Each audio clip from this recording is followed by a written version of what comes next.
Next we start with the heat and thermodynamics. Solids अभी नहीं कर रहे, सॉलिड्स को किसी छोटे चैप्टर के साथ कर लेंगे, मे बी काइनेटिक थ्योरी के साथ मैच करके या किसी और के साथ, क्योंकि उसमें सिंपल फॉर्मूला बेस्ड क्वेश्चन ही आते हैं, तो उसमें टाइम तो ज़्यादा नहीं लगेगा, ना ही उसकी पूरी असाइनमेंट बन पाएगी। सो 30-40 क्वेश्चन करने हैं, बट नॉर्मली फॉर्मूला बेस्ड ही होंगे सारे। सो थर्मोडायनेमिक्स में दो पार्ट रहेंगे, हीट एंड थर्मोडायनेमिक्स। हीट में वी विल डू, मतलब 2 हफ्ते चलाएंगे इस चैप्टर को रादर देन 1 वीक। हीट में there will be calorimetry, law of mixtures, transfer of heat की कंडक्शन, कन्वेक्शन, रेडिएशन, उससे रिलेटेड सारे laws, specific heat, latent heat, वो सब पढ़ेंगे। And thermodynamics is proper first law and second law, Carnot heat engine. So thermodynamics के law. So अब calorimetry से अगर हम शुरू करें, हीट को हम लेते गए, heat we say that heat is energy in transit, energy in transit which flows whenever you have two bodies in thermal contact and having temperature difference. So जो एक बॉडी से दूसरी बॉडी में ट्रांसफर होगी, that will be called heat energy. So we say that heat is energy in transit because जब body में चली जाएगी then it changes to internal energy. We say it's energy in transit. Next is flows from.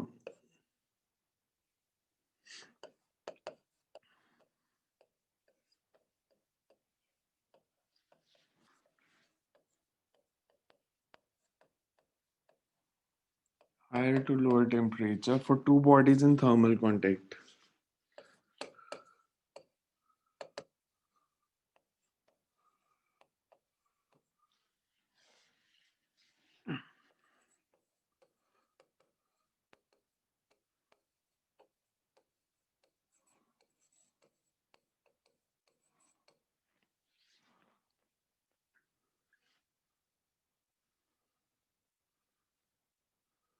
इसमें हमने दो theories पढ़ी थी। In first was caloric theory. Caloric theory says that heat is a fluid. Heat is a fluid which is colorless and massless and which flows between two bodies having temperature difference. This theory was rejected because caloric theory में था कि अगर एक body का temperature बढ़ेगा तो दूसरे का कम होगा. The body which gains heat experience rise in temperature and correspondingly दूसरी body जो है it will lose heat and it will experience fall in temperature. But later on, the dynamic theory comes in. Dynamic theory says that heat is not a fluid, but it's the sum of energies. Kinetic and potential energy. Gases में हम ले लेते हैं कि interaction energy नहीं है, तो सिर्फ काइनेटिक एनर्जी के सम को हम कह देते हैं that is the heat energy. In temperature को हमने डिफाइन कैसे किया था? It's the physical quantity which measures the internal energy of a system, because we never say that it's a degree of hotness or coldness. So अगर हम heat को लें कि मैकेनिकल इक्विवेलेंट ऑफ हीट, तो फिर रिलेशन आ जाता है कि व्हाटएवर वर्क इज डन, तो W is equal to JH, कि J is joules mechanical equivalent into heat, की work and heat are interconvertible quantities. एक लास्ट ईयर नीट में क्वेश्चन आया था, स्पेसिफिक हीट ऑफ वाटर को हम 1 लेते हैं at a temperature of water की स्पेसिफिक हीट 1 ही रहती है या बदलती रहती है? It will be 1 only at a temperature of 15 degree Celsius, because definition he calorie की हमने ऐसी दी थी. इट्स जब 1 कैलोरी को डिफाइन किया था, it's energy required to raise the temperature 1 gram of water through 1 degree Celsius from 14.5 to 15.5 degree Celsius. तो 15 degree में हम लेते हैं 1, otherwise there is variation. Specific heat को डिफाइन कैसे किया था? It's energy required to raise temperature of 1 gram of any substance through 1 degree Celsius. 3 definitions आएंगी लॉ ऑफ मिक्सचर्स में जो इंपॉर्टेंट है. Specific heat is energy required to change temperature of 1 gram of substance through 1 degree Celsius. Thermal capacity is energy required to raise the temperature of any body through 1 degree Celsius. So दोनों में जो relation आया था, हमने लिया था कि it's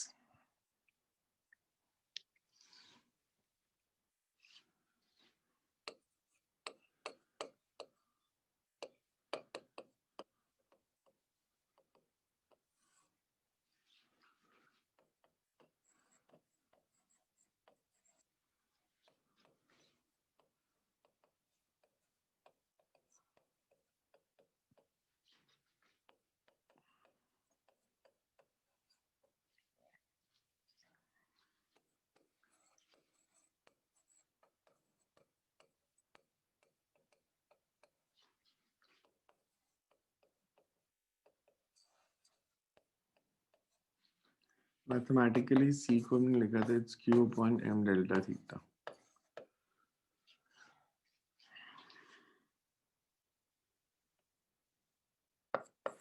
अगर चेंज ऑफ स्टेट हो रही है तो specific heat is,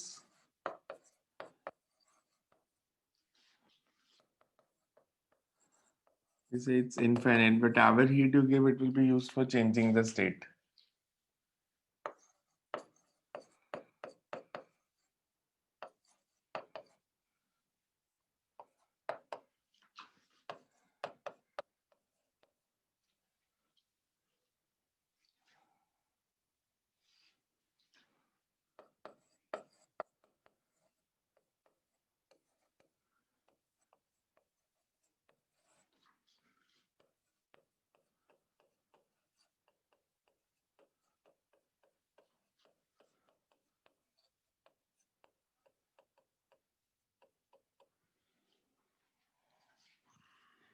Specific heat zero कब हो सकती है? Specific heat can be zero if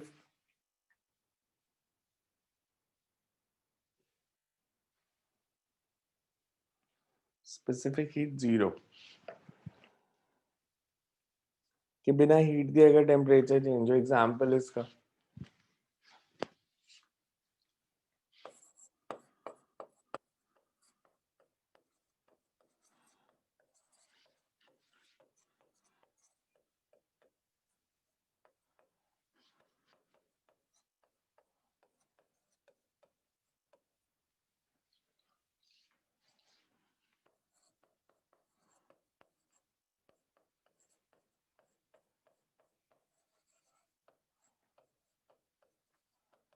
बिना हीट सप्लाई के टेम्परेचर चेंज किया, लाइक विग्रसली शेकिंग अ थर्मस फ्लास्क. थर्मस फ्लास्क को अगर आप शेक करोगे तो whatever work you've done that changes into kinetic energy, which in fact will increase the temperature, but you're not supplying any kind of heat. So work is getting converted into kinetic energy, which increases internal energy and thus temperature. या हमने एक example अगर याद है 11th में किया था, if a moving vehicle stops suddenly, so temperature increases of the gas inside the container because kinetic energy gets converted into heat energy and it raises the temperature.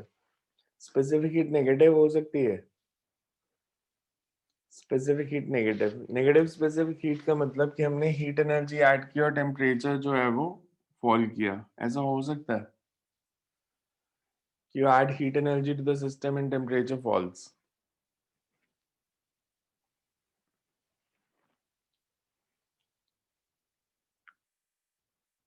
You heat energy to the system and temperature fall.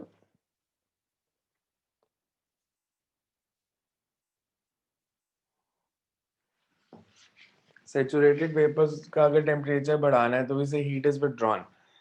कि saturated vapours का temperature बढ़ाने के लिए heat withdraw करनी पड़ेगी, but उस case में सी पे नेगेटिव आ जाएगा. बट हमने जब केमिस्ट्री में आपने वो पढ़ा नहीं मेरे ख्याल से कि सैचुरेटेड वेपर्स में से हीट रिमूव करें तो टेम्परेचर राइज कैसे करता है. एंड पॉजिटिव स्पेसिफिक हीट बहुत सारे एग्जाम्पल पता है. सॉलिड्स में हम लेते हैं कि specific heat does not depend on physical conditions, but in gases it depends on physical conditions. Gases में होगा कि कांस्टेंट प्रेशर कांस्टेंट वॉल्यूम पे अलग अलग आएगी. In solids we say that it's independent of the physical conditions.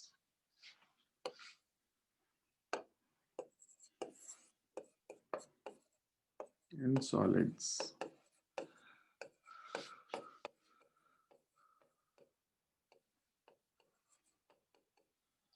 specific heat is almost constant.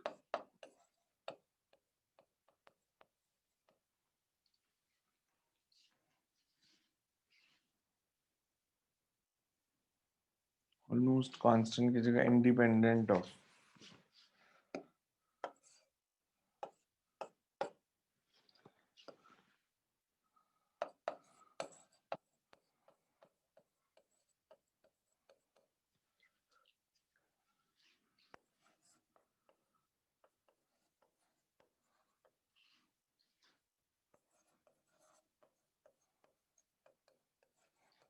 Conditions under which heat is supplied.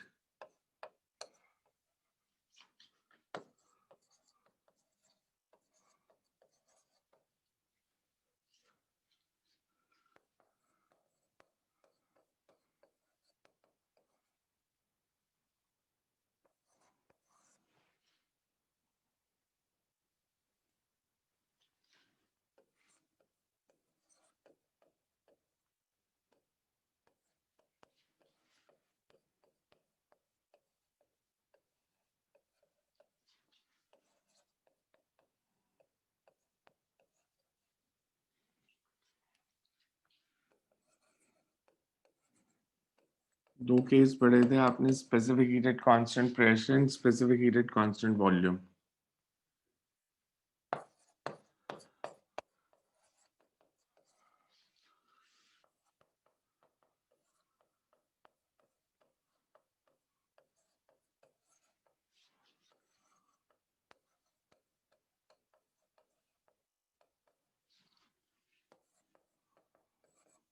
अगर capital लिख देंगे तो it becomes molar specific heat, capital CP and capital CV. Normally condition क्या होती है, CP minus CV is equals to R लिखा था, but that is true if CP CV से बड़ा कब होगा, सीपी सीवी से कम कब होगा, and CP and CV are equal.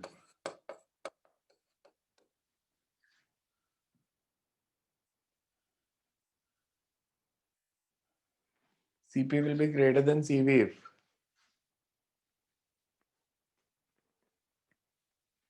conditions क्या थी, CP is greater than CV if system expands on heating.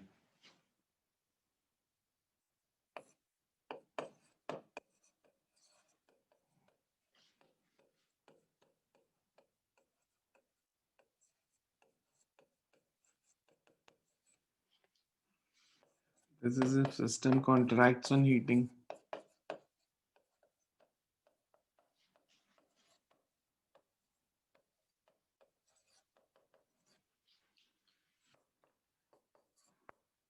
Volume remains constant. Solids में because volume almost remains constant, we can say that CP and CV can be taken as same.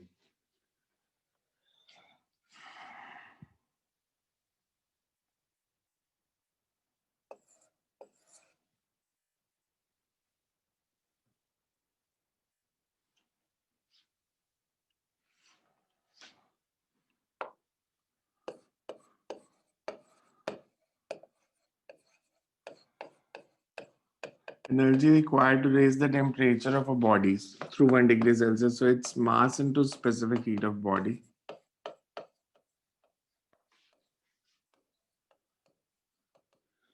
Water equivalent को कैसे use करते थे, water equivalent क्या था, water equivalent was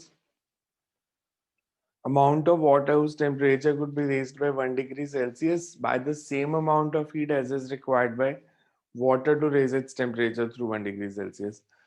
So water equivalent जो भी दिया होगा, मतलब कंटेनर में अगर 100 gram water and 10 gram water equivalent है कंटेनर का, तो मतलब दो मेथड हो सकते हैं. either we say that energy required to raise the temperature of water plus energy required to raise the temperature of container, or you can say energy required to raise the temperature of 110 gram of water. कि जो container है that is behaving as equivalent to 10 gram of water. तो अब container के लिए specific heat नहीं दी, बस उसका वाटर इक्विवेलेंट दिया है, तो आप मान सकते हो कि कंटेनर जो है that requires the same energy as is required by 10 gram of water. So इसलिए वाटर इक्विवेलेंट दिया होता है न्यूमेरिकल्स में. लॉ ऑफ मिक्सचर्स था law of conservation of energy.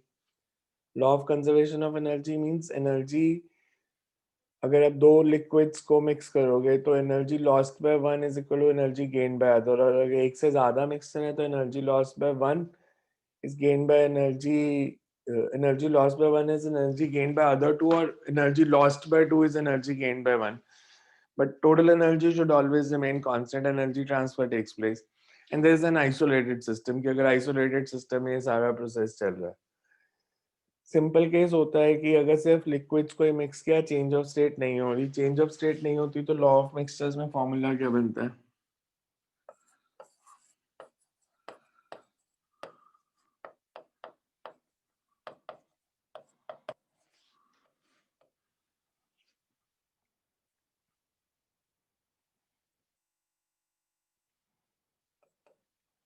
जैसे m1 gram one liquid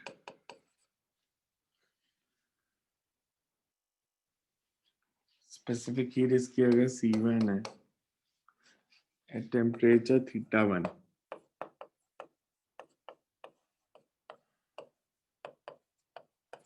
is mixed with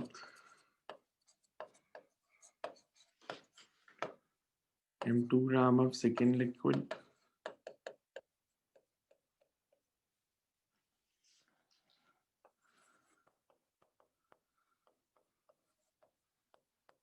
theta 1 अगर theta 2 से ज्यादा है तो we say that first will lose energy. अगर इक्विलिब्रियम टेम्परेचर थीटा है तो first will lose energy and second will gain it. जो इक्विलिब्रियम टेम्परेचर होगा that will always be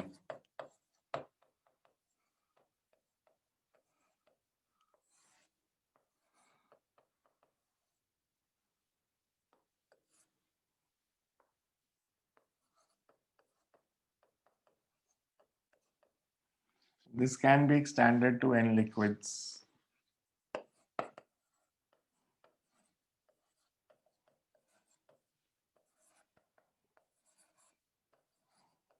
Summation MICI theta I upon. अगर आइडेंटिकल लिक्विड्स हैं कि water ही mix किया है for identical liquids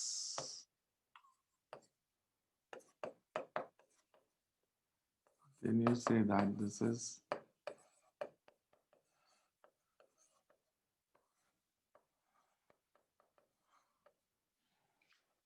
m1 theta 1 plus m2 theta 2 upon m1 plus m2.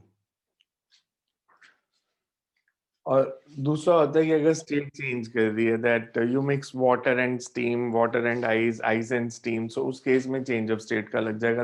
In addition to this you also have to use the latent heat concept. इसका एक numerical लिखो देखते हैं कितना याद है +1 का. Can write 500 gram of water 500 gram of water at 80 degrees Celsius.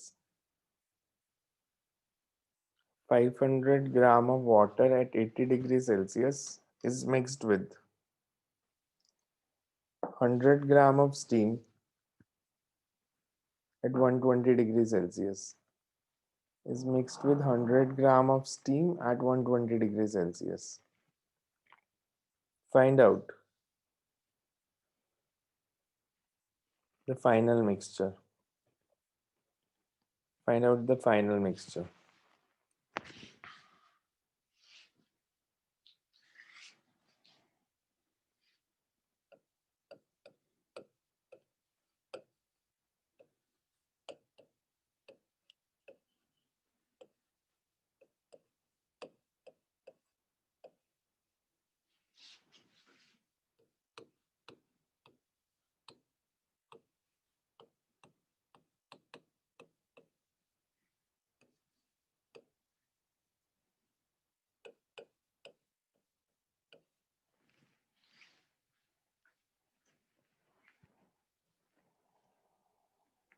सबने बताना है फाइनल क्या होगा. Specific heat of steam half लेके सॉल्व करना है. Specific heat of water is 1, specific heat of steam is half.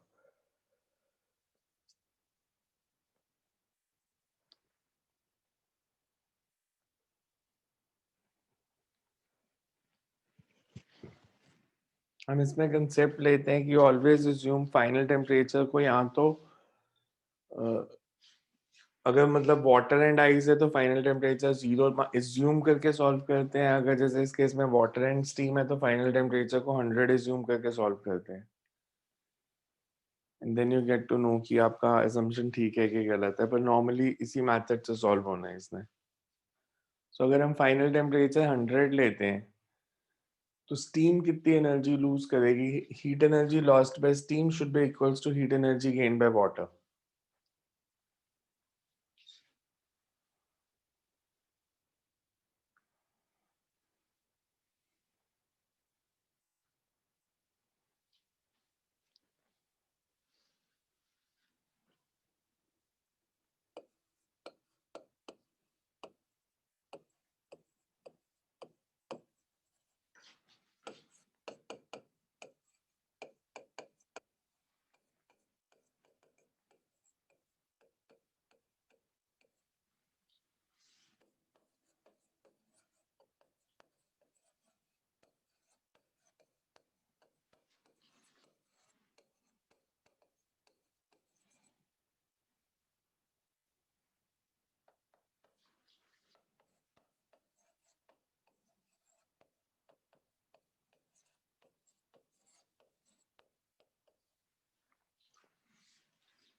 Energy lost by steam is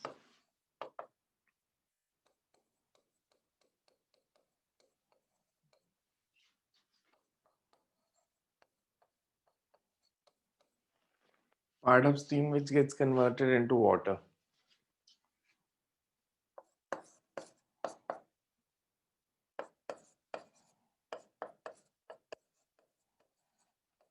So यहाँ से m की वैल्यू निकाल लो, you will get how much steam gets converted into water. So that will give you the total answer.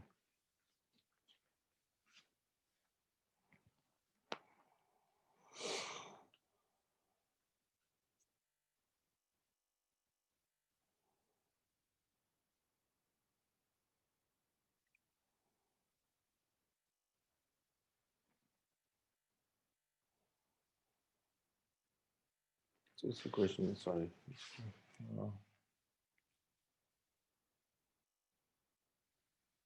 इसको complete करना है, इस equation को use मत करो.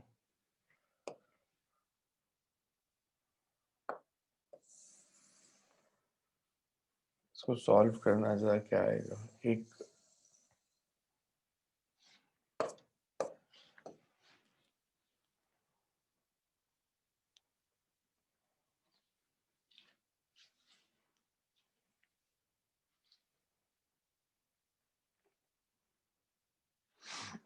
find the final amount of water which is formed.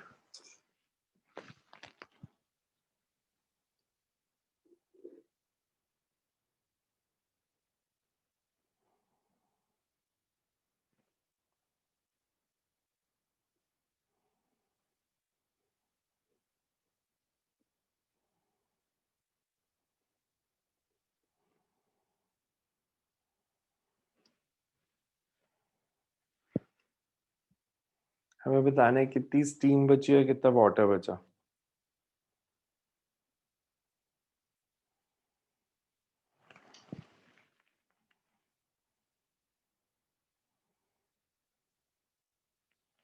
m की value निकालो. Mass of steam which gets converted into water.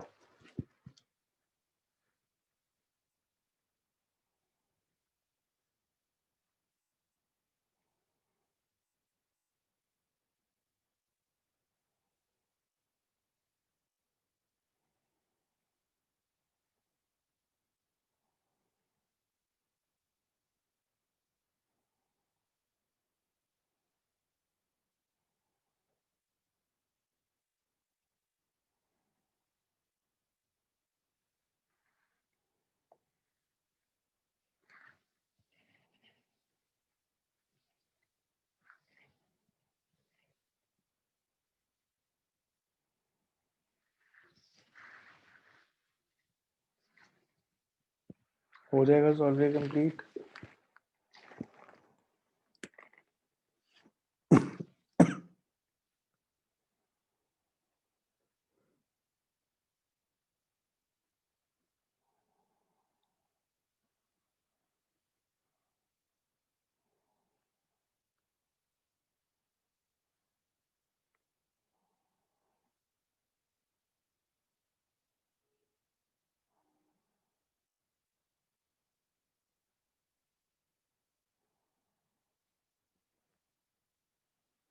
तो उसको कंप्लीट करके देखना. Just apply energy conservation. इसके आगे की आंसर क्या आता है.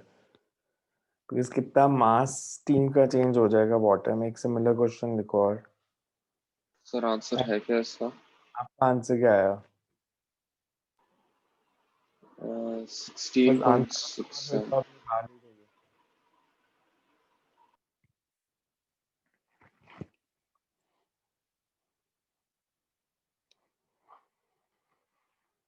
बिकॉज मैंने वो लास्ट इक्वेशन किसी रीजन से हटाई थी. किसी उस इक्वेशन से सॉल्व नहीं होना. थोड़ा सा और भी तो सोचना पड़ेगा. बिकॉज डिफरेंस क्या आ रहा है.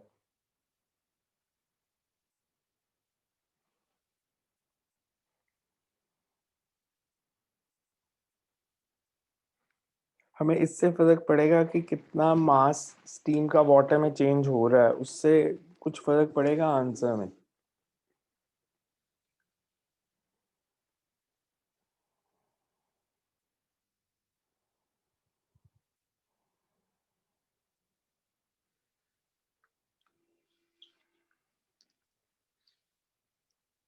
या नहीं पड़ेगा?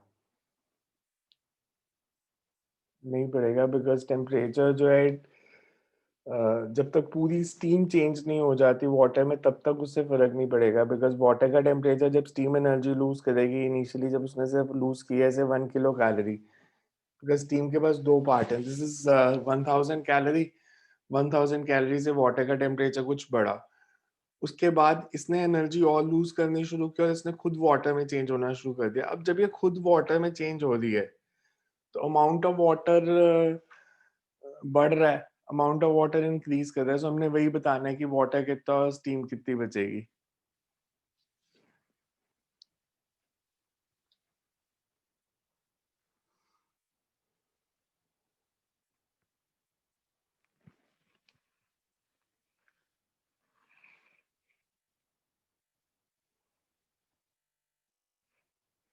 आंसर जो इसका दिया वो मैं बता देता हूँ जो बुक में आंसर दिया that is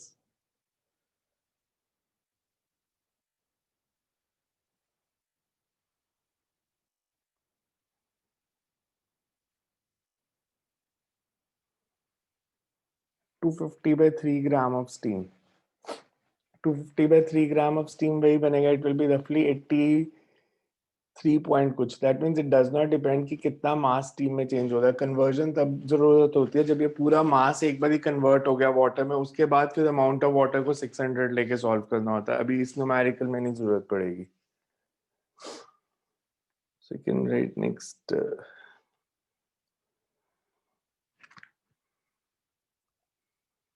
find the amount ये easy question है find the amount of heat released if 100 gram of ice at minus 10 degrees Celsius if 100 gram of ice at minus 10 degrees Celsius is converted into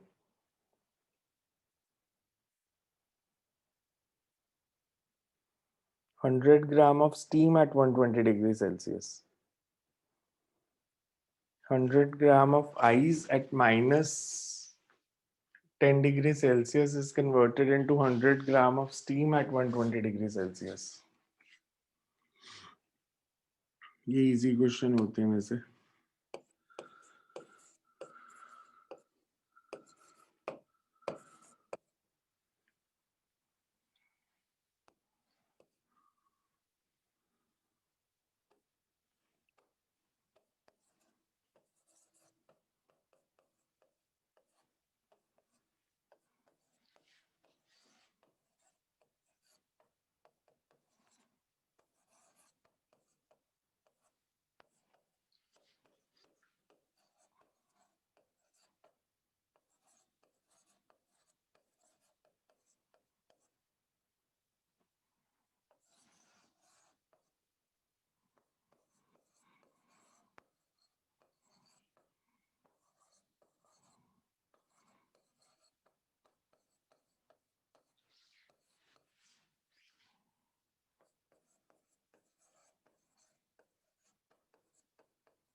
ये हमें दिया ice का temperature -10 पहले ice water में change होगी फिर water का temperature 0 से 100 बढ़ेगा पहले आइस वाटर में चेंज आइस पहले आइस का टेम्परेचर -10 से 0 फिर आइस मेल्ट की फिर वाटर जो बना उसका टेम्परेचर 100 डिग्री तक बढ़ा फिर 100 डिग्री पे स्टीम चेंज हुई फिर स्टीम का टेम्परेचर 100 से 120 सो सारी एनर्जीज को ऐड कर देना है this is mass into specific heat is half into 10 उसके बाद जब ये वाटर में चेंज होगा तो its mass into 80 100 gram of water then you there is the temperature so mass into specific heat into 100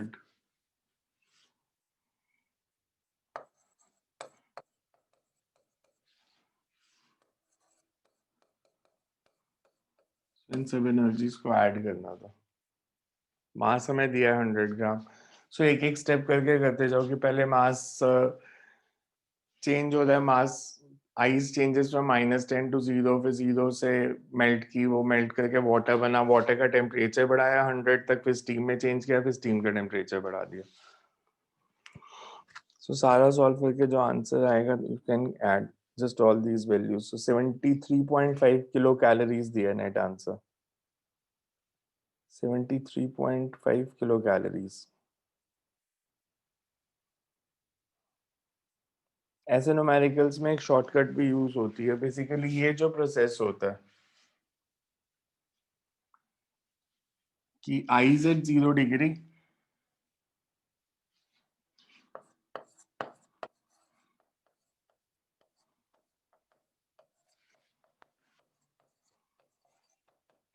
to steam at 100 degree, इसके लिए जो एनर्जी रिक्वायर्ड होती है दैट इज 720 M. सो बाकी दो ऐड कर सकते थे कि आइस का टेम्परेचर -10 से 0 और स्टीम का टेम्परेचर 0 से 100, 0 से सॉरी 100 से 120. Because ice at 0 degree to steam at 100 degree requires 720 M calories.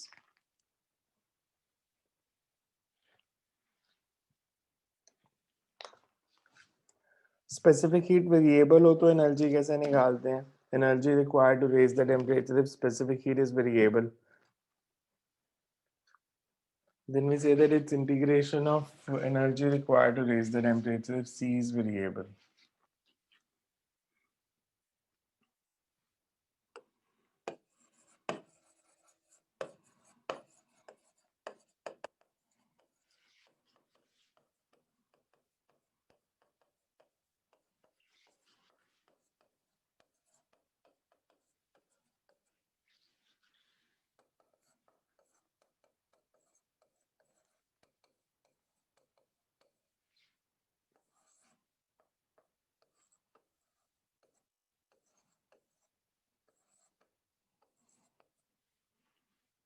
So basically integrate कर देंगे अगर specific heat की variation with temperature given है तो.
So you can write the question.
A tabletop is made of aluminum. A tabletop is made of aluminum and has a hole of diameter 2 centimeter. And has a hole of diameter 2 centimeter. An iron sphere of diameter 2.004 meter. An iron sphere of diameter 2.004 is resting on this hole.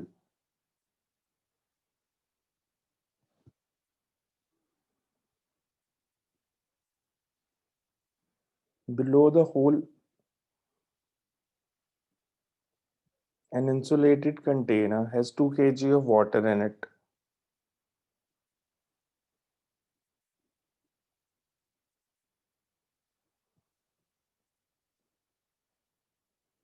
Everything is at a temperature of 25 degrees Celsius.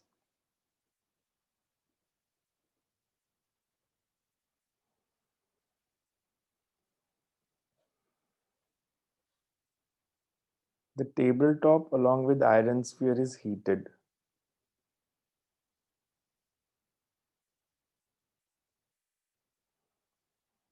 Tabletop along with iron sphere is heated till the ball falls through the hole into the water.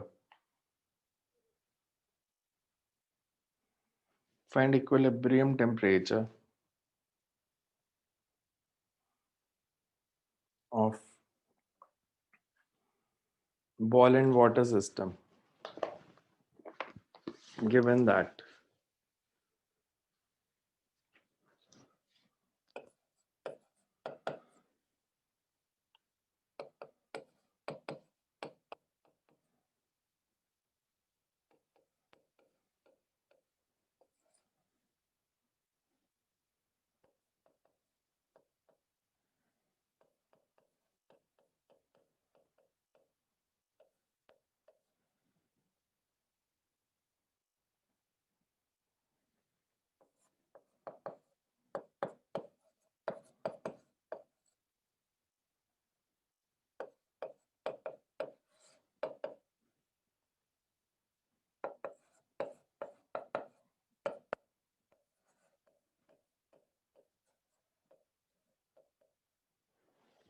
so ये data given है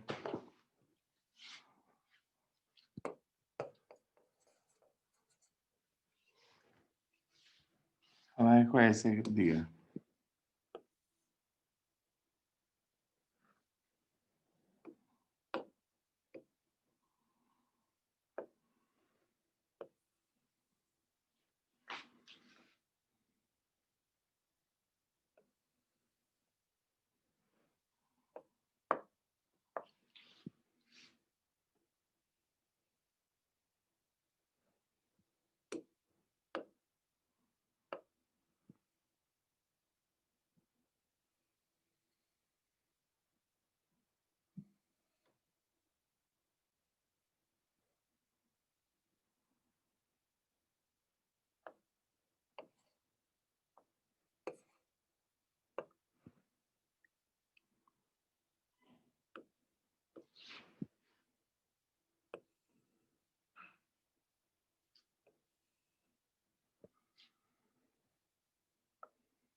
इसका radius दिया है that it's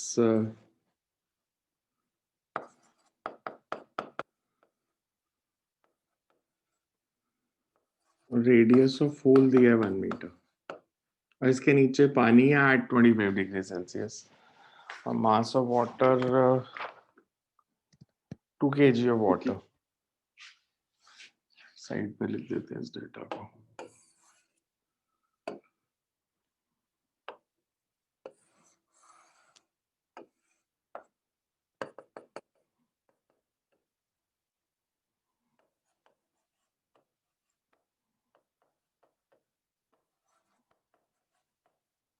इसका भी initially temperature table top का भी 25 है सबका 25 है हमने इसको हीट किया पहले कंसेप्ट देख लो क्या है बिकॉज एल्यूमिनियम का एक्सपेंशन कोफिशिएंट ज्यादा है और आयरन का कम है तो होल ज्यादा एक्सपैंड करेगा और आयरन कम एक्सपैंड करेगा एक पर्टिकुलर टेम्परेचर पे जाके ये फॉल कर जाएगा बिकॉज होल ज्यादा एक्सपैंड कर जाएगा. जब होल का रेडियस इस स्फीयर के रेडियस से ज्यादा हो जाएगा, this ball falls through and into the liquid. मान लो it happens at certain temperature theta degree Celsius. ये इसमें फॉल कर गया, उसके बाद फिर लॉ ऑफ मिक्सचर लगेगा बिकॉज हमारे को रेडियस ऑफ स्फीयर दिया, डेंसिटी दिया. हम इसका मास निकाल सकते हैं 4/3 पाई आर क्यूब रो. हम इसका मास निकाल लेंगे. So heat energy lost by sphere is equal to heat energy gained by water. Final temperature निकालना है, बट पहले आपको निकालना है किस टेम्परेचर पे फॉल करेगा. एंड उसके लिए you have to use the laws of thermal expansion. Coefficient of linear expansion का फॉर्मूला क्या था अल्फा का? अल्फा वाज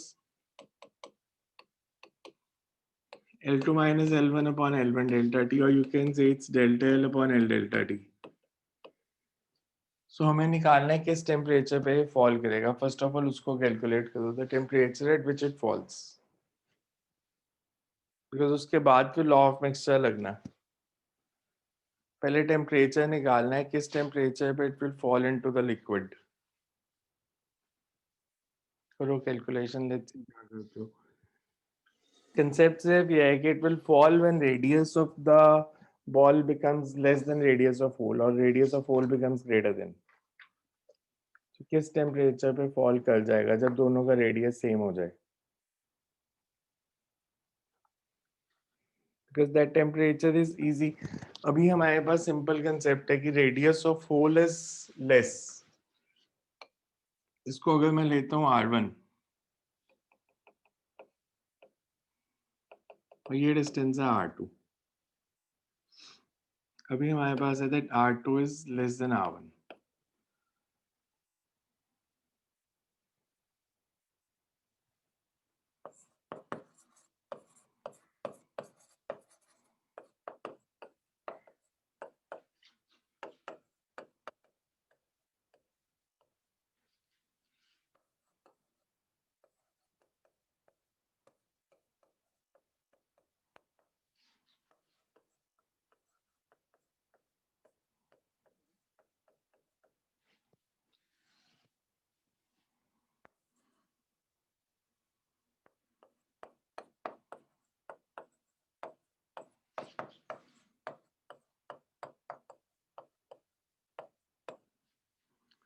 R1 हमारे को इनिशियली दिया था 2.004, नहीं सॉरी 1.002.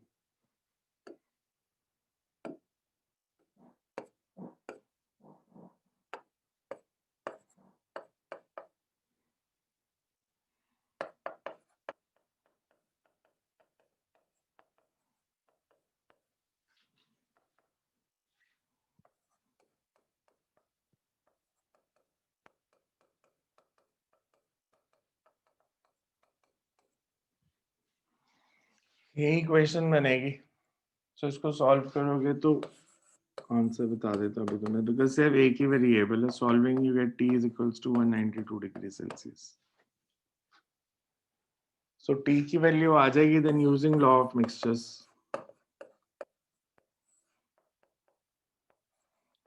सिर्फ इतना क्वेश्चन भी आ सकता था आपको कि किस टेम्परेचर पे फॉल करेगा.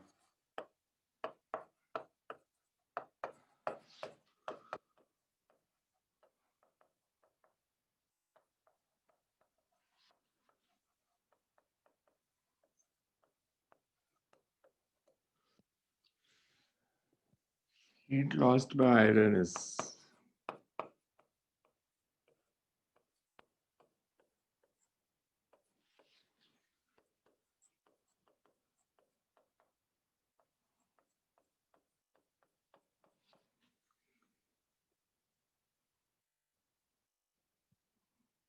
SI में ले लो वैल्यूज बिकॉज आयरन की SI में गिवन है.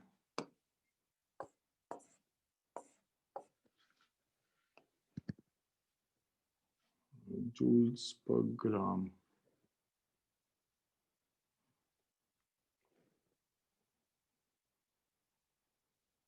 केजी होना चाहिए value. This should B KG because नहीं तो वाटर से भी ज्यादा हो जाएगी.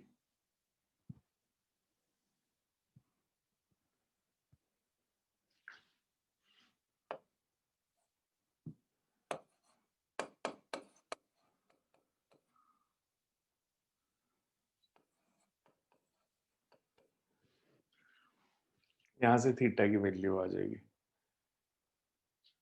सो आपको पहले टेम्परेचर निकालना था, किस टेम्परेचर पे वो स्फीयर फॉल करेगा, and then you have to apply this relation.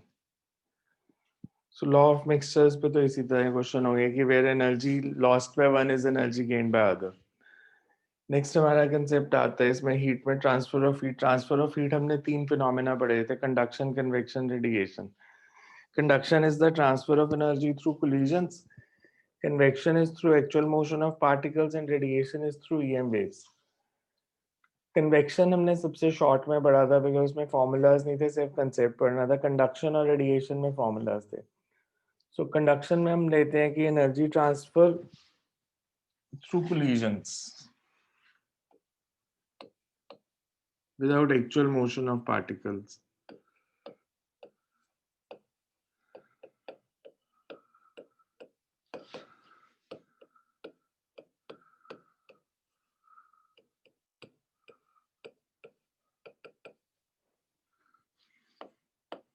जैसे heat energy transfer without actual motion of particles.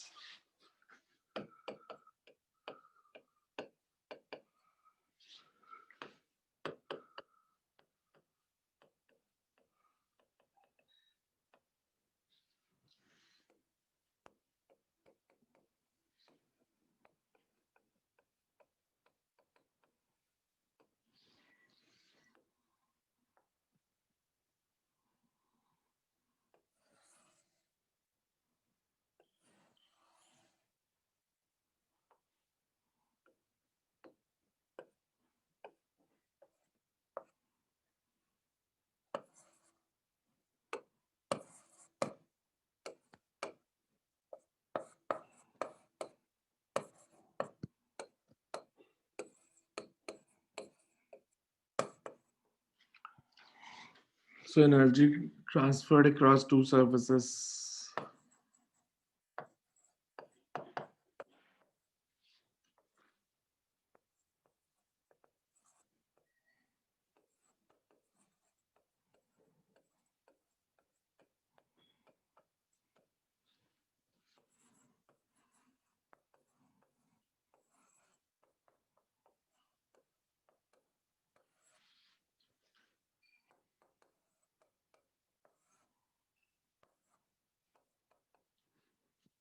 Rate of heat energy transfer का फॉर्मूला हमने लिखा था,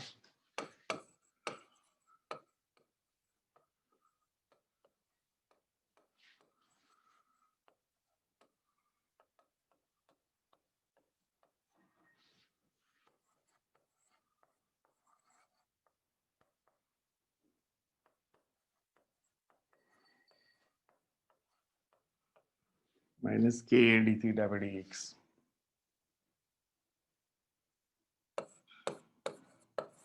अब एग्जैक्टली सेम कंसेप्ट चलेंगे जो करंट इलेक्ट्रिसिटी में चले थे, thermal resistance. Resistance the potential difference upon current. This is temperature difference upon heat current, means rate of flow of heat.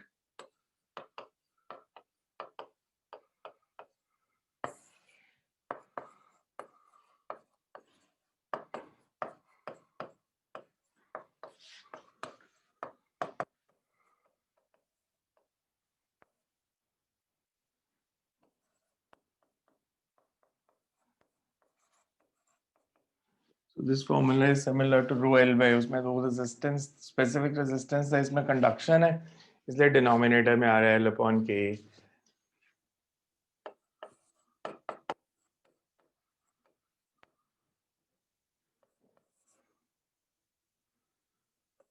Rods in series, rate of heat flow will be same through all the rods.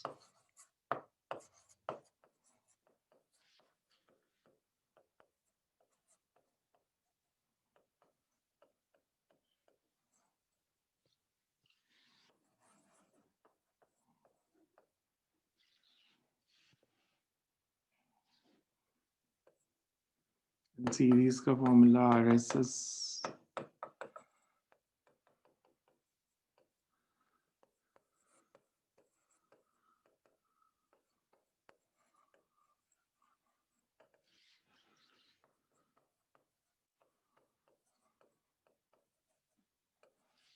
Temperature difference is same across rods.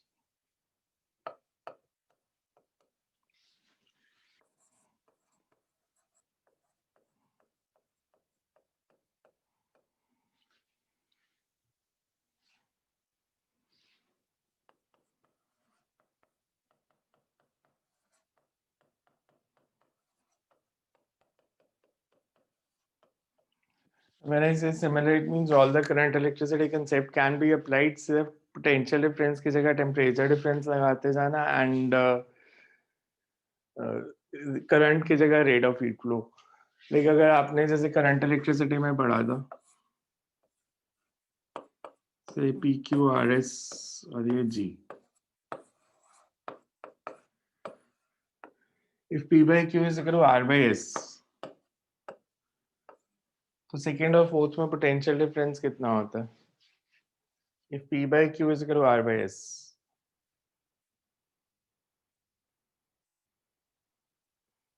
Balance Wheatstone bridge में हम लेते हैं P by Q is equal to R by S, no current flows through it. इसमें से अगर current flow नहीं करेगी मतलब इसके क्रॉस पोटेंशियल डिफरेंस जीरो है. Same can be applied to heat also. कि अगर मैंने रॉड्स को ऐसे कनेक्ट किया कि P by Q is equal to R by S, इधर से हीट फ्लो नहीं करेगी तो इन दोनों पॉइंट्स में टेम्परेचर डिफरेंस जीरो होगा. सो आप सेम करंट इलेक्ट्रिसिटी के कंसेप्ट, सेम मेथड यहाँ पे भी अप्लाई कर सकते हो to find the heat current in any branch. की रेट ऑफ हीट फ्लो किसी भी ब्रांच में निकालना है, बेसिकली करंट निकालनी है. सो पोटेंशियल डिफरेंस की जगह टेम्परेचर डिफरेंस आता जाएगा, चार्ज की जगह हीट आ जाएगी, बाकी सारा कंसेप्ट सेम रहेगा. उसमें था charge flows from higher to lower potential, इसमें heat flows from higher to lower temperature. So आप सेम कंसेप्ट इसमें भी लगा सकते हो टू फाइंड द टेम्परेचर. जैसे अगर मैं आपको बोलूं से करंट इलेक्ट्रिसिटी में आपको वो इजी लगते हैं क्वेश्चन. मेरे पास अगर ऐसे दो रेजिस्टर्स हैं, आप उस वे में सोचोगे तो जल्दी कर दोगे. इसकी रेजिस्टेंस R, इसकी 2R, इसकी पोटेंशियल 100, इसकी 0 वोल्ट. So इस पॉइंट की पोटेंशियल कितनी होगी? So this can be found using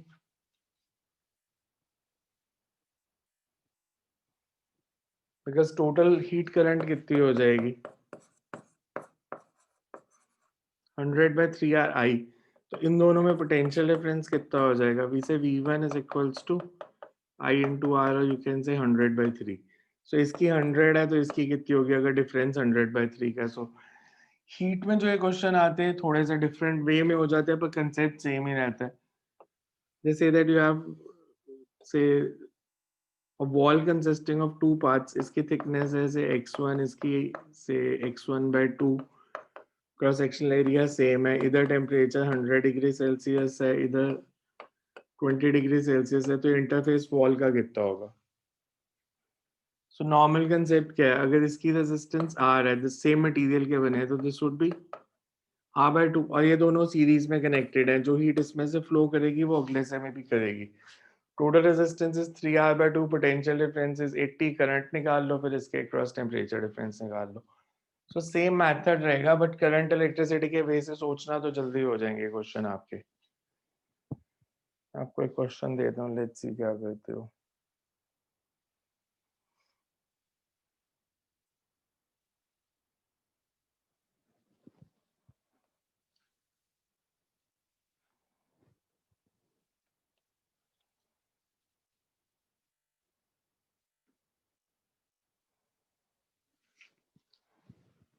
find the temperature of interface.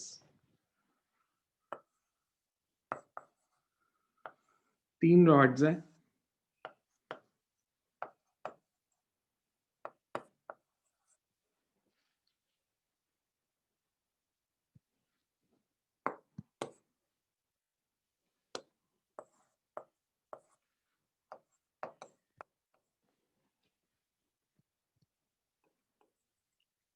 Hundred degree Celsius. इसका टेम्परेचर बताओ जंक्शन का, J का. Find temperature of J.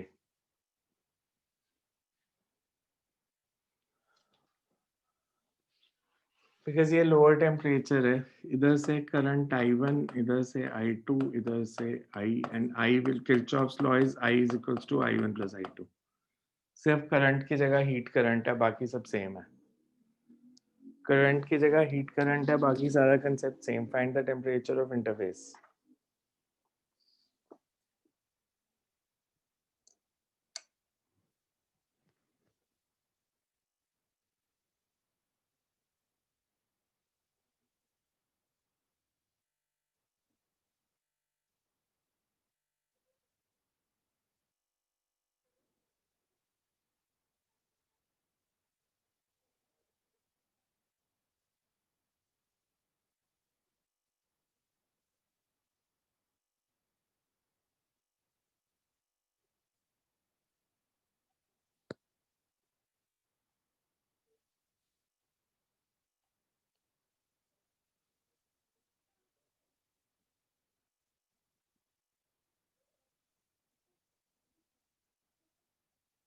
क्या है टेम्परेचर ऑफ इंटरफेस?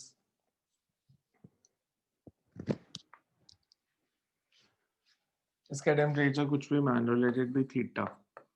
इधर टेम्परेचर डिफरेंस हो गया 100 माइनस थीटा, तो करंट फ्लो करेगी 100 माइनस थीटा बाय 2r, दूसरे में 50 minus theta by 2r, and this should be equals to theta minus 0 by r।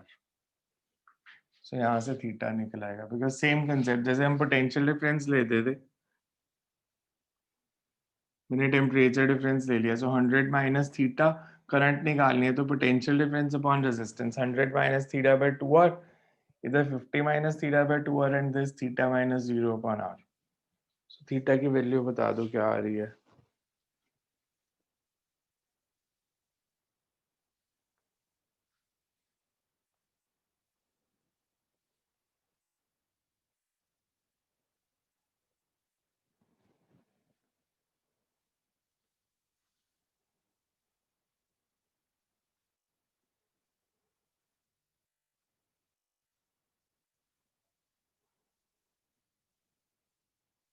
Book में जो आंसर दैट इज 37.5।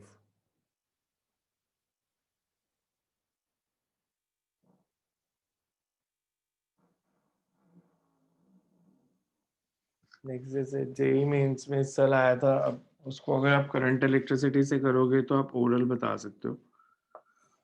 उन्होंने कहा था 4 आइडेंटिकल रॉड्स को ऐसे कनेक्ट किया है।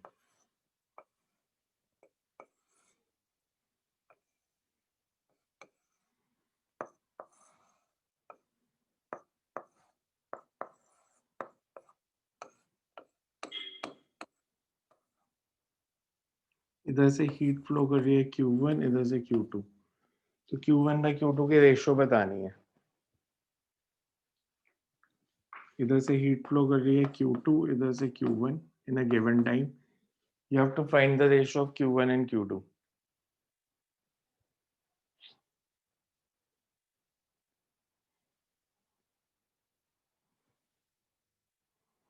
इसकी रेजिस्टेंस R, ये तीनों सीरीज में, दिस इज 3R।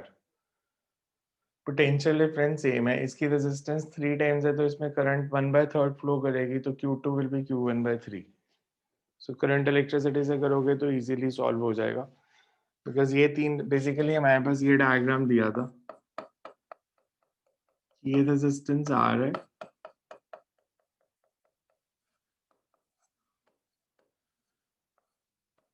ये I1 या I2, I1 और I2 की रेशियो बतानी थी सर। सो रेजिस्टेंस 3 टाइम्स ज्यादा है तो करंट 3 टाइम्स कम फ्लो करेगी, and that is the concept of thermal resistance.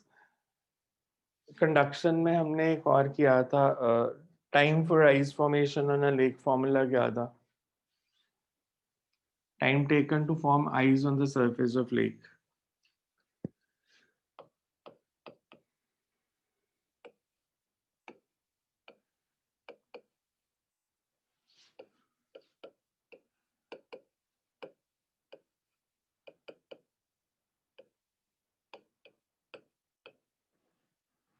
क्योंकि हमारे पास इस फॉर्म में है,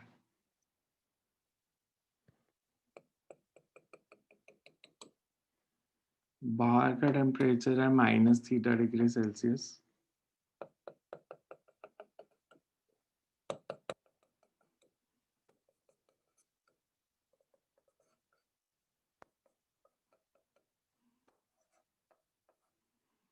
और ये ऑलरेडी थिकनेस ऑफ लेयर जो है ये x1 है।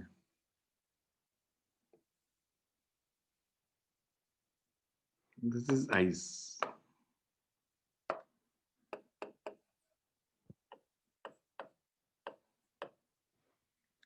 इस थिकनेस को अगर x1 से x2 इंक्रीज करना है, कितना टाइम लगेगा?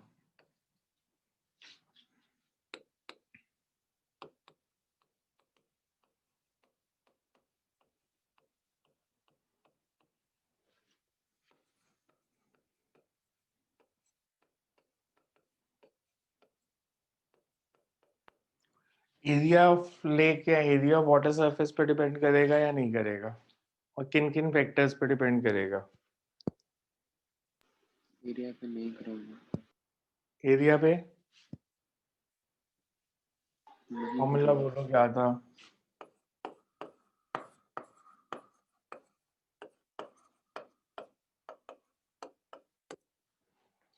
Rho L upon 2k theta x2 square minus x1 square. याद है ड्राइव कैसे किया था? कंसेप्ट क्या था कि heat energy lost through conduction is used to form ice. कि अगर इनके बीच में एट एनी इंस्टेंट लेयर ले लें हम x है थिकनेस,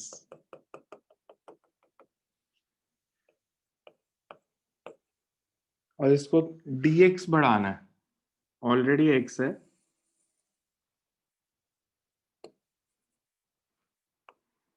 और मेरे को इसको dx बढ़ाना है थिकनेस को,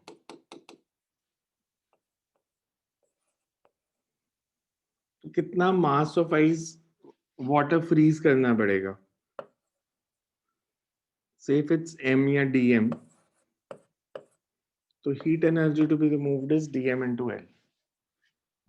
If you want to freeze this layer of mass dm, energy to be removed is dm into L, and this energy is removed through conduction. अगर coefficient of thermal conductivity k है, तो heat energy removed is ka temperature difference theta into small time dt upon x. So इन दोनों को equate करके solve किया था। dm को हमने लिख लिया था, dm was written as a dx rho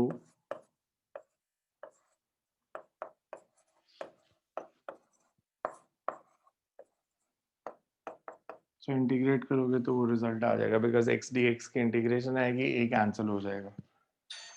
so it's rho L upon 2k theta x2 square minus x1 square. Because इस पे नॉर्मली बहुत बारी क्वेश्चन आया ऑलमोस्ट, मतलब अगर आप पहले होता था कि 2-3 एग्जाम दोगे तो एक में तो आएगा ही, बट अभी भी probability of this question is more कि वो यहाँ तो पूछ लेते हैं time taken to in form a layer 1 centimeter thick या time taken to increase the thickness from 2 to 3 centimeter. So उस तरह के क्वेश्चन आते हैं, time for ice formation on lake.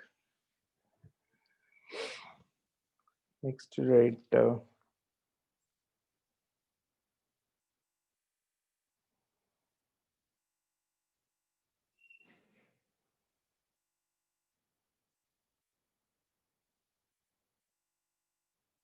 figure shows two vessels,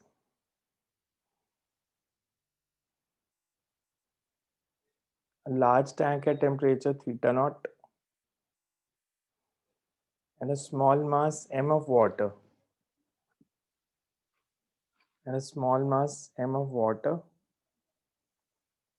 at initial temperature, and a small mass m of water at initial temperature theta 1, which is less than theta naught.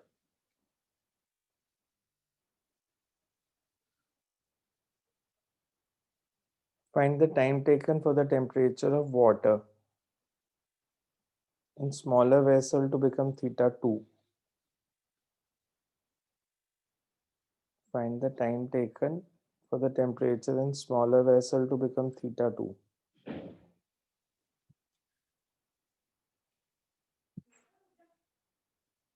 Specific heat capacity of water is C, and other heat capacities are negligible.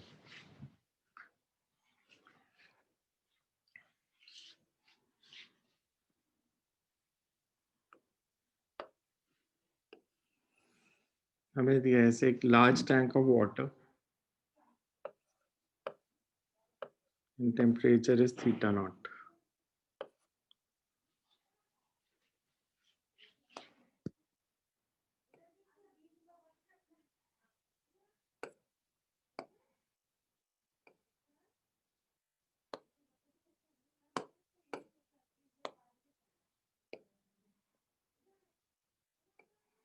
देखिए small container,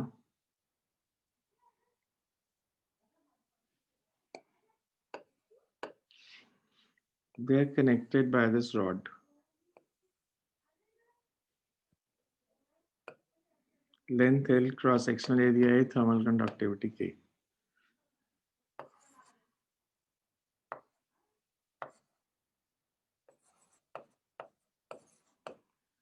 हमने बताना है इस container का temperature θ1 से θ2 बढ़ाने में कितना टाइम लगेगा. Contents of this container. Time taken to increase the temperature from θ1 to θ2. दोनों कंटेनर्स में वाटर है. θ0 is greater than θ1.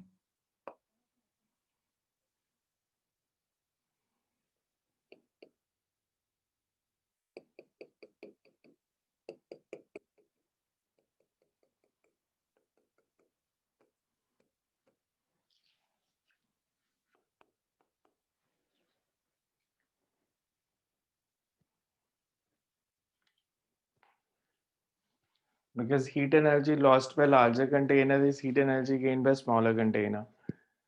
Larger container का मास नहीं दिया, बट लार्ज कंटेनर का मतलब है कि उसका इसकी हम जो थर्मल कैपेसिटी है उसको इनफाइनाइट मानेंगे कि इसके टेम्परेचर में कोई चेंज नहीं हो रहा है, ये एनर्जी लूज कर रहा है, इसका टेम्परेचर चेंज हो रहा है. सो लार्ज कंटेनर इसलिए दिया और उसका मास भी इसीलिए नहीं दिया because you have to assume it's thermal capacity to be infinite.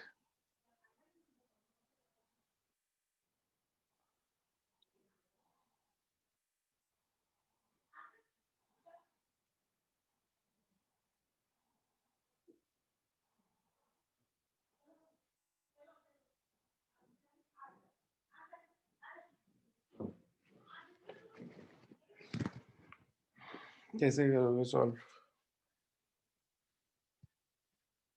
Eight any instant इसका टेम्परेचर तो फिक्स्ड है. एट एनी इंस्टेंट अगर इसका टेम्परेचर थीटा है,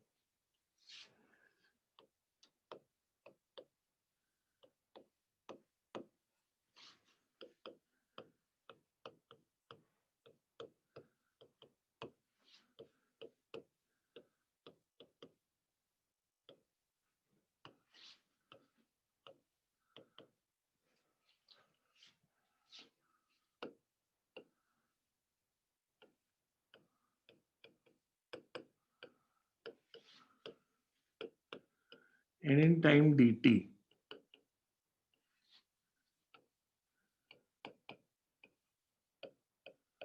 increases by d theta, सर डिक्रीज करें. इसका तो बढ़ेगा ना, इसका थोड़ी डिक्रीज करेगा. सो इसका टेम्परेचर बढ़ रहा है तो energy required is mc d theta.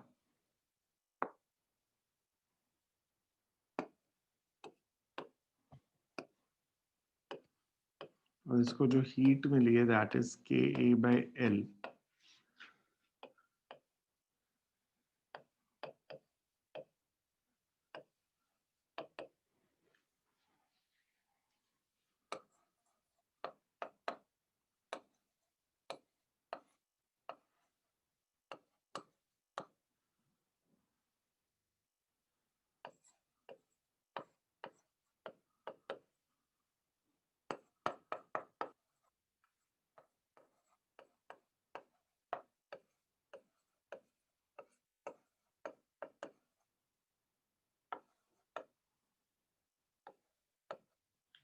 Integrate करना था इसको बस.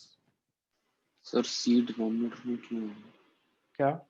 सी डिनोमिनेटर में क्यों आ गया? सी न्यूमरेटर में.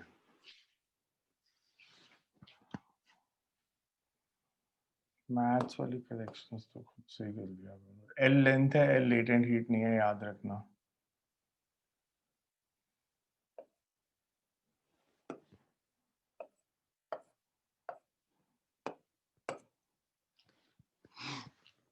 So basically heat energy transferred through conduction is used to increase the temperature.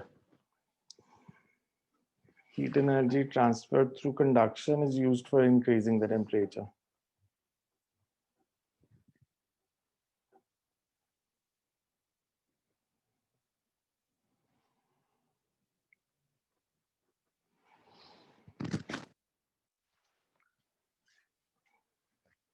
Convection में होता है, it's basically the actual motion of particles, and convection always takes place using the concept that density varies with heat. कि normally हम लेते हैं hot air moves up because its density is less than the density of cold air. So जो convection currents हैं they are because of the difference in densities. कि water at 4 degrees Celsius settles at the base. जब ठंड पड़नी शुरू होगी तो base पे जो टेम्परेचर होगा that is 4 degree, that is convection. कि डेंसिटी के अकॉर्डिंगली मूवमेंट ऑफ पार्टिकल्स होगी, बट उसमें हमने फॉर्मूला कोई नहीं किया था। फॉर्मूला हमने रेडिएशन में किए थे where energy transfer takes place in the form of EM waves. Energy transfer takes place in the form of EM waves, और जो मेन फॉर्मूला था जिस पे बेस्ड सारा कंसेप्ट था that was Stefan's law. Stefan's law क्या था? Stephen's law is that energy emitted by a body per second per unit area by a perfectly black body, it's directly proportional to fourth power of temperature। और फिर Prevost theory को हमने इसमें add किया था। Prevost theory of heat exchange क्या थी? That everybody continuously exchange heat with surroundings। कोई भी thermodynamic system है, it keeps on exchanging heat with the surroundings। तो वो सराउंडिंग से हीट एनर्जी गेन भी करेगा और सराउंडिंग में हीट एनर्जी लूज भी करेगा। If the energy lost by the body is more than energy gained, then temperature will fall. If the energy gained is more than the energy lost, then temperature will rise। और अगर दोनों same होंगे तो temperature constant रहेगा। तो Stephen's law का basic formula क्या था?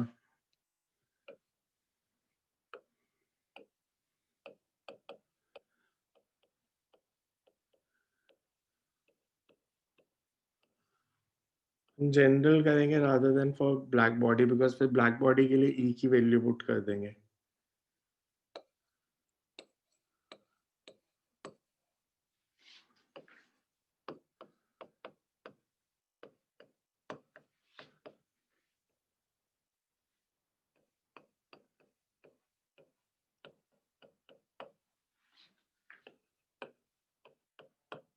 Surroundings at temperature T naught।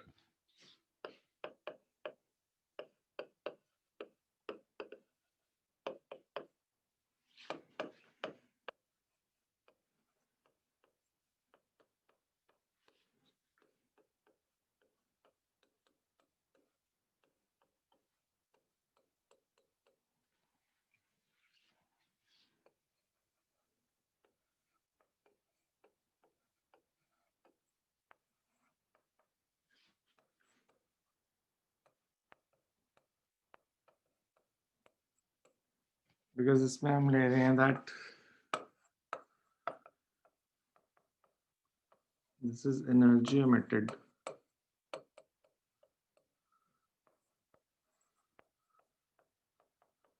this is energy absorbed। so net energy emitted का फॉर्मूला लिख दिया।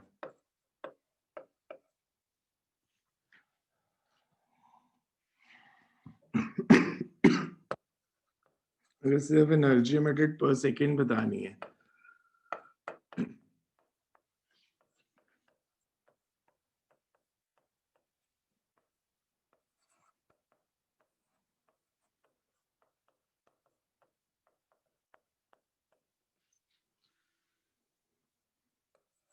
अगर सराउंडिंग्स के टेम्परेचर 0 केल्विन है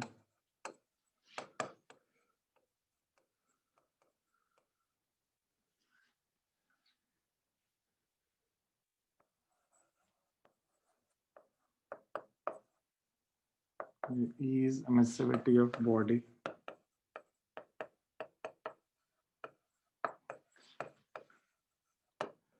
for perfectly black body E is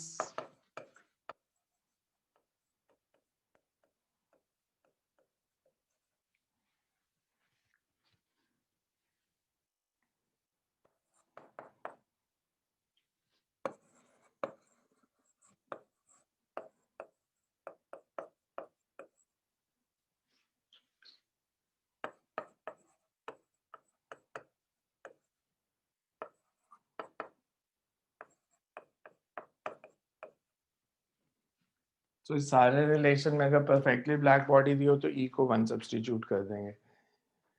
emissivity होती क्या थी? एमिसिविटी इज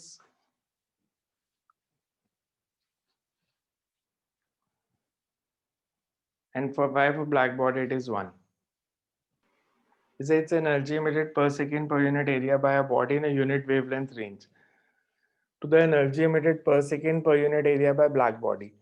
So किसी भी body की energy emitted in a unit wavelength range to the energy emitted by black body, तो ratio it will always be 1। कि अगर ब्लैक बॉडी के लिए निकालोगे तो इट विल बी 1। फिर आपने एक कंसेप्ट किया था कि whenever energy falls on a surface it is either absorbed, emitted और transmitted। either absorbed, emitted और transmitted का मतलब क्या था?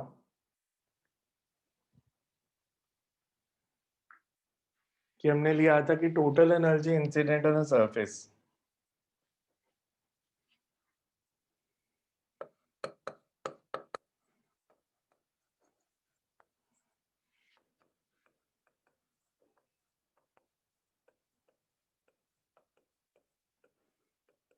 Q को हमने लिया था it's either absorbed or reflected or transmitted। Then if you remember we wrote it as A plus R plus T is equals to 1, where A is energy absorbed upon total incidence is called absorptance, energy reflected upon total energy is reflectance, and energy transmitted this transmittance। तो इन तीनों का सम 1, मतलब a body which is a good reflector will be a bad absorber and transmitter। कि अगर R ज्यादा है तो A और T कम हो जाएंगे, सो एक क्वांटिटी अगर ज्यादा है तो बाकी दोनों ऑटोमेटिकली कम हो जाएंगे बिकॉज तीनों का सम हमेशा 1 आएगा। इसके बेस पे न्यूटन्स लॉ ऑफ कूलिंग क्या था? Newton's law of cooling was Newton's law of cooling. Rate of heat flow is directly proportional to difference in temperature. Rate of cooling is directly proportional to temperature difference between system and surroundings। और derive कैसे हो सकता है? Using Stefan's law. Because Stefan's law को if you remember हम दो parts में split कर सकते थे। हमारे पास आ रहा था कि energy lost by the body is proportional to T4 minus T04। तो मैं इसको ऐसे भी लिख सकता हूँ, this is T square plus T0 square, और फिर इसको फर्दर स्प्लिट कर सकते हो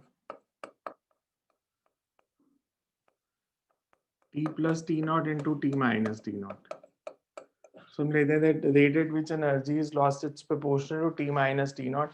इन सबको हमने क्या लिख दिया था? This was written as 4 T0 cube if temperature difference between system and surroundings is small। This can be written as 4 T0 cube, and Newton's law of cooling, that's why it's applicable for small temperature changes। Wien's displacement law, Wien's displacement law concept क्या था wines displacement law का? That energy emitted in a unit wavelength range varies with temperature। एक particular temperature पे wavelength एक particular wavelength के photon सबसे ज्यादा emit होंगे। सो लैम्डा एम और ई में ग्राफ प्लॉट किया था हमने, लाइक ई लैम्डा और टी में इस फॉर्म में।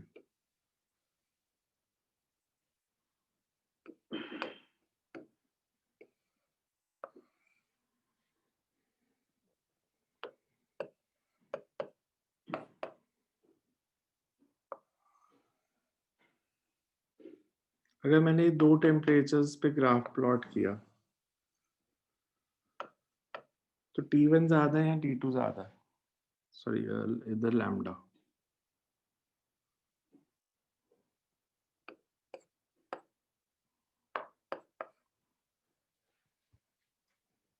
दो टेम्परेचर्स पे ई लैम्डा और लैम्डा में ग्राफ प्लॉट किया तो T1 ज्यादा है या T2 ज्यादा है? एक ग्राफ इंडिकेट कर रहा है, this basically signifies intensity, heat intensity. Wavelength के साथ हीट इंटेंसिटी वेरी करती है। एक बॉडी को अगर आप हीट करोगे, एक बॉडी को हीट करोगे से सर्टेन टेम्परेचर 400 डिग्री सेल्सियस, तो वो जो फोटॉन्स एमिट करेगी, all the photons will not be of the same wavelength. Different wavelength के फोटॉन्स एमिट होंगे, बट किसी एक पर्टिकुलर वेवलेंथ के फोटॉन सबसे ज्यादा एमिट होंगे।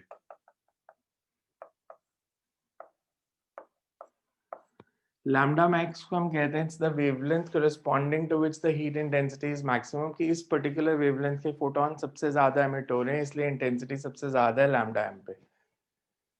Displacement law says that the product of wavelength corresponding to which intensity is maximum and absolute temperature it's constant।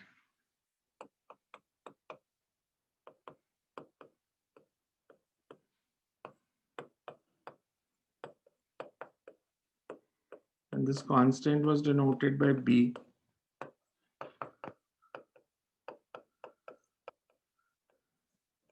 So if we know the wavelength corresponding to which maximum number of photons are emitted, we can find the temperature of the body. इस case में हमने जैसे show किया से lambda m1 is greater than lambda m2, तो temperature T2 का ज्यादा होगा, जिसके लिए वेवलेंथ कम है corresponding to maximum intensity, उसके लिए टेम्परेचर ज्यादा हो जाएगा. Fraunhofer's law क्या था? Fraunhofer's law in thermodynamics. A body which emits a particular wavelength when it is hot will absorb the same wavelength when it is cold. A body which emits a particular wavelength when it is hot means जैसे sodium vapors है. Sodium vapor emit 5890 and 5896 when they are heated. They will absorb only these two wavelengths when they are cold. So you can say, और इसको different way में Kirchhoff's law की form में भी कह सकते हो कि good absorbers are good emitters also. Good absorbers at low temperature, good emitters at high temperature. या Fraunhofer lines फिर हो जाएंगी dark lines in the solar spectra. Dark lines in the solar spectra का मतलब Fraunhofer lines. Kirchhoff's law पे based हो गया. Kirchhoff's law को आप state करोगे अगर, तो you can say that दो way में.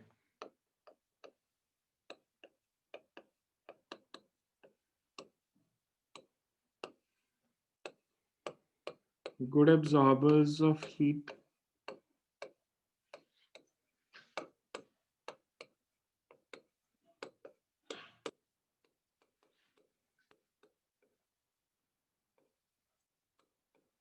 good emitters at high temperature.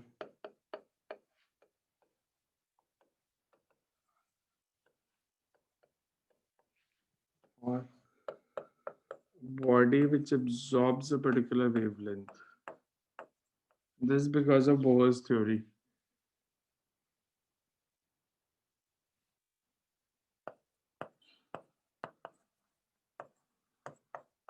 Body which absorbs a particular wavelength when it is cold.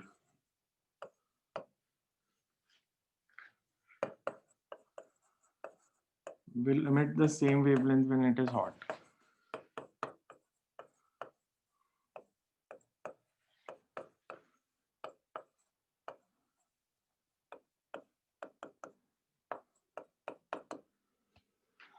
और इस पे बेस्ड हम लेते हैं कि Fraunhofer lines.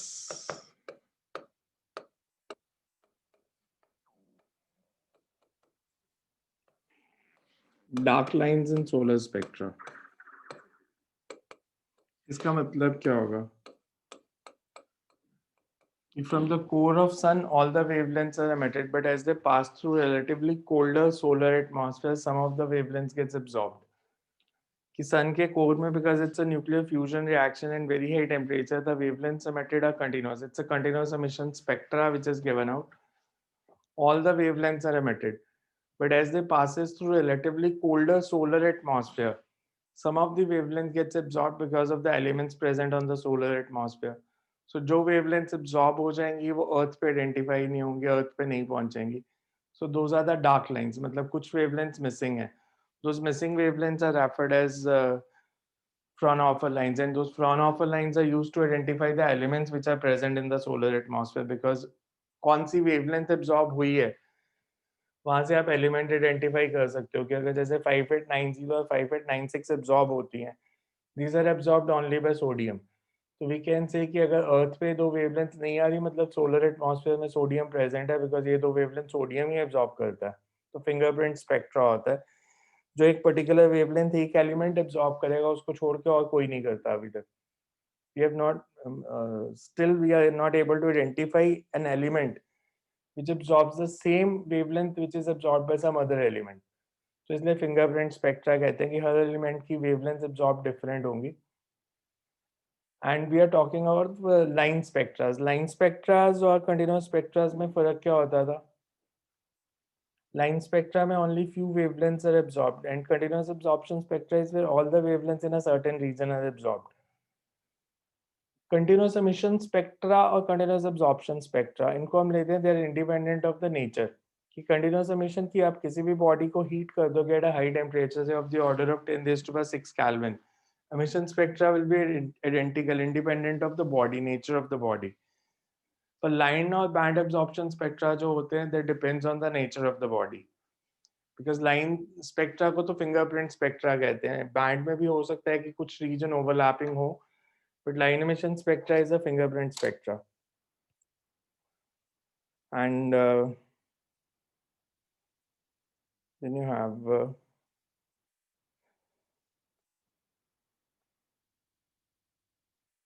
Newton's law of cooling का फॉर्मूला अगर लिखे तो क्या था? अगर मेरे को टेम्परेचर चेंज निकालना है तो what will be the formula for Newton's law जो नॉर्मली न्यूमेरिकल्स में यूज होगा? अगर सराउंडिंग्स का टेम्परेचर थीटा है, time taken for temperature to change from θ1 to θ2, कि रेट ऑफ कूलिंग निकाल रहे हैं ना, तो what will be the formula जिसको हम नॉर्मली यूज किया करेंगे? न्यूमेरिकल्स में एमसीक्यूज में जो फॉर्मूला यूज होगा that will be of this form.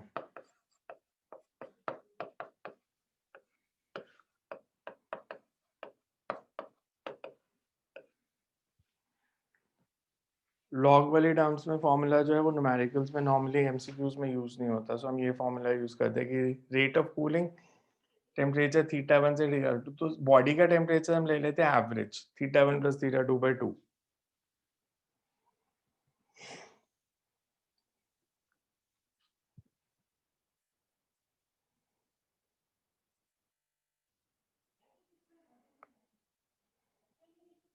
Rate of cooling time के साथ बढ़ता है या कम होता है? जैसे जैसे टाइम बीतता जाएगा rate of cooling goes on decreasing. Rate of cooling goes on decreasing because temperature difference between system and surroundings decreases with increase in time. So इसलिए rate of cooling भी कम होता जाएगा. So ये दो parts हैं हमारे आज जो मतलब calorimetry and transfer of heat. पहले इसी की थ्योरी पढ़ के देखो and then we will do the thermodynamics theory Tuesday को. कल करनी है Tuesday, कल भी कर सकते हैं अगर कल क्लास लगानी है तो. Tuesday. कल आपकी ट्यूशंस कितने बजे हैं? शाम को कितने बजे हैं? बिकॉज सुबह मेरी भी क्लास होगी शायद. शाम को कितने बजे ट्यूशंस हैं? शाम को नहीं है. मेरे को बता दो किसी की शाम को, या ग्रुप में मैसेज कर देना फिर मैं देख लेता हूँ. कल क्लास लगा लेते, इसकी कल नहीं लगेगी तो फिर परसों लगानी पड़ेगी. और इसकी एक क्लास और लगेगी, फिर असाइनमेंट होगी. बिकॉज अभी थर्मोडायनामिक्स हमने टच नहीं किया. Processes isobaric, isochoric, adiabatic process, work done, heat engine, first law of thermodynamics को कैसे यूज करना है. 11th का रजिस्टर पढ़ के असाइनमेंट ट्राई करनी शुरू कर सकते हो, भी मैं सेंड कर दूंगा. बट अदरवाइज पहले इसी को करते हैं, transfer of heat and calorimetry के क्वेश्चंस. बेसिकली इसको हम हीट 1 की कैटेगरी में लेते हैं. इसकी सिर्फ इसी की असाइनमेंट सेंड कर देता हूँ पहले, so that you can try. और फिर कल क्लास लगाते हैं. मेरे को अपनी क्लासेस के कल के टाइम मैसेज कर देना, उस अकॉर्डिंगली